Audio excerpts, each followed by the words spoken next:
हाय गाविंदा, Pakistani family reaction. तो कैसे आप सब मेरा रवजान यार भाई साहब, ये क्या कर दिया है आज भारत ने। भारत और रशिया की ट्रेड $50 बिलियन तक पहुंच गई और बन गए हैं सारे वर्ल्ड रिकॉर्ड। 50 मिलियन क्या बोल रहे हो भैया? वही ना, $50 बिलियन। और ये भाई साहब सोच रहे थे कि 2030 तक होगा।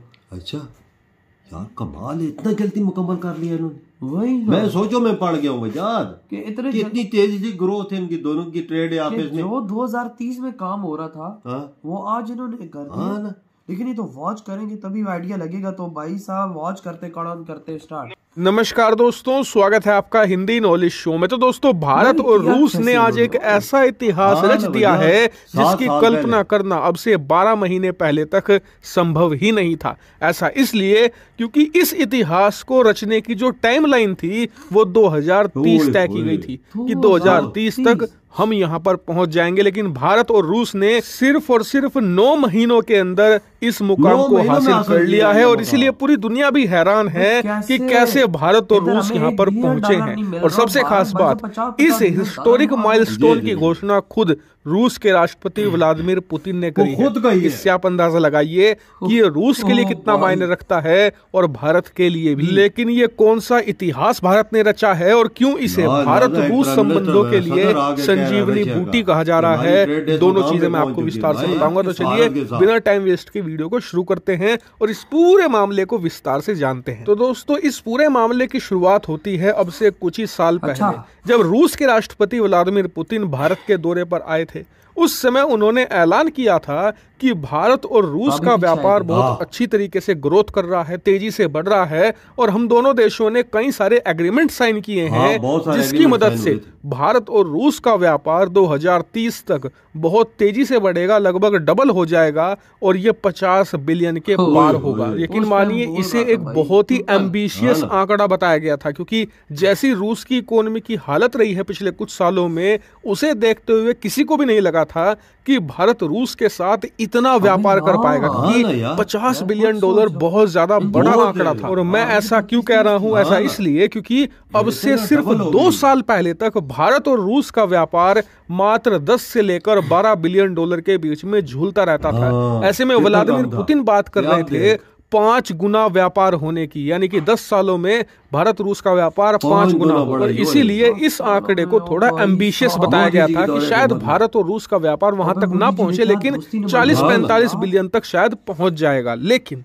आज जो हुआ है वो किसी चमत्कार से कम नहीं है। दरअसल हाल ही में रूस के राष्ट्रपति व्लादिमीर पुतिन ने एक प्रेस कॉन्फ्रेंस के दौरान पीएम मोदी की खूब तारीफ करी और उसी में एक आंकड़ा ये भी बताया कि हम दोनों देशों का व्यापार इसी साल जनवरी से लेकर सितंबर के बीच में, यानी कि सिर्फ शुरुआती 9 महीनों में ही व्यापार 50 बिलियन पहुंच चुका है। एग्जैक्ट आंकड़ा है $48.8 बिलियन। और ये आंकड़ा इससे बहुत ज्यादा ऊपर जाने वाला है, क्योंकि सितंबर महीने के बाद जो फिर आया अक्टूबर नवंबर, इन 2 महीनों में भारत ने कोयला भी इंपोर्ट करना शुरू किया है रूस से, वो भी अरबों डॉलर आप जोड़िए। इसके अलावा ये पूरा दिसंबर का महीना अभी बाकी है, इसमें भी भारत जो कुकिंग कोल है अपनी स्टील इंडस्ट्री के लिए उसे भारी मात्रा में रूस से खरीद रहा है। ऐसे में ये आंकड़ा 60 बिलियन के भी पार आसानी से चला जाएगा और ये एक ऐतिहासिक उपलब्धि होगी, क्योंकि भारत और रूस के व्यापार की टाइमलाइन थी कि 2030 तक, यानी कि अब से भी 7 सालों के बाद हम 50 बिलियन के आंकड़े को छुएंगे। लेकिन सिर्फ इसी साल के 9 महीनों में ही हमने इस आंकड़े के पास पहुंच गए हैं। और आने वाले बाकी के 3 महीनों का जब इसमें डाटा जुड़ेगा तो ये 60 के पार होगा, यानी कि सारे के सारे जो रिकॉर्ड होंगे इतिहास के सब टूट जाएंगे। लेकिन क्या सारी चीजें पॉजिटिव हैं? सब कुछ अच्छा ही हो रहा है, कुछ बुरा नहीं है? तो देखिए, भारत के लिए इसमें कुछ बुरा हो रहा है। ऐसा मैं क्यों कह रहा हूं?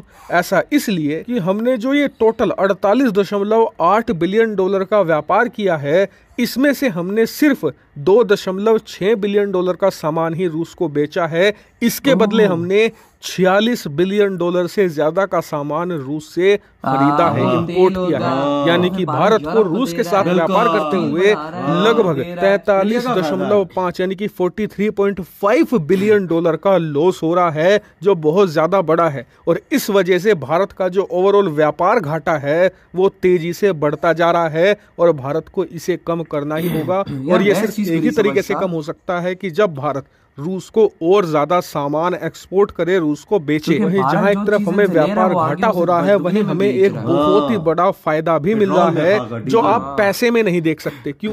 दरअसल भारत और रूस का व्यापार बहुत ज्यादा कम था, 10-12 बिलियन डॉलर था। वहीं चीन का व्यापार रूस के साथ लगभग 110 बिलियन डॉलर था, यानी कि लगभग 11 गुना का अंतर था।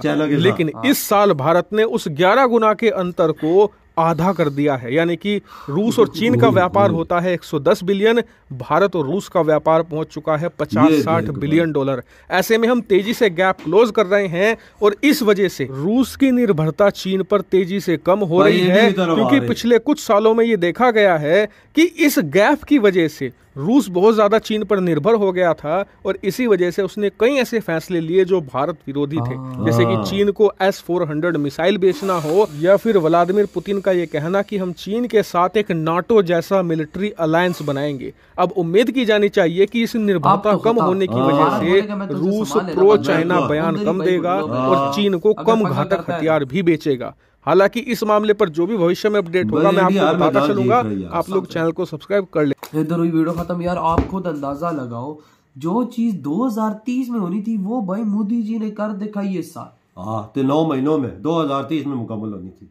अबे 50 बिलियन डॉलर अभी तो तकरीबन 3 महीने और रहते हैं। उसमें क्या होगा, ये कहीं 60 तक ना पहुंच जाएगा आसानी से। और यार भारत रशिया से ले तो रहा है, लेकिन यही है ना कि भाई साहब वो आगे दे कितने पैसे मेरे ले रहा भाई है, देखो ये भी चीज देखनी चाहिए कि भाई पेट्रोल ले रहा है, कच्चा तेल ले रहा है, उसको साफ करके सारा यूरोप भेज रहा है, अमेरिका, कनाडा, फ्रांस। और स्टील की अगर चीजें ले रहा है तो स्टील बना के पूरी दुनिया को भारत दे रहा है। इस टाइम भारत दुनिया का नंबर 1 पे स्टील एक्सपोर्टर है। ये बात तो है, पूरी दुनिया का एक्सपोर्ट है। वहां से पैसा छाप रहा है। ये भाई व्यापार घाटा नहीं है, यही मोदी जी की चाणक्य नीति है कि मोदी जी अगलों को अपने हाथों में कर रहे हैं। वो तो देख चाइना को ठिकाने लगाने के लिए इंडिया ने क्या किया है। बिल्कुल, वो तो उनकी 110 मिलियन डॉलर थी, लेकिन भारत भाई आज 50 पे आ गया। भारत भाई साहब क्यों ऐसा कर रहा है भारत रशिया पे कि अगर कल को रशिया कहता है मैं चाइना का साथ है, तो भारत बोलेगा कि मैं बैन लगा दूंगा, मैं तुझसे कुछ भी नहीं लूंगा।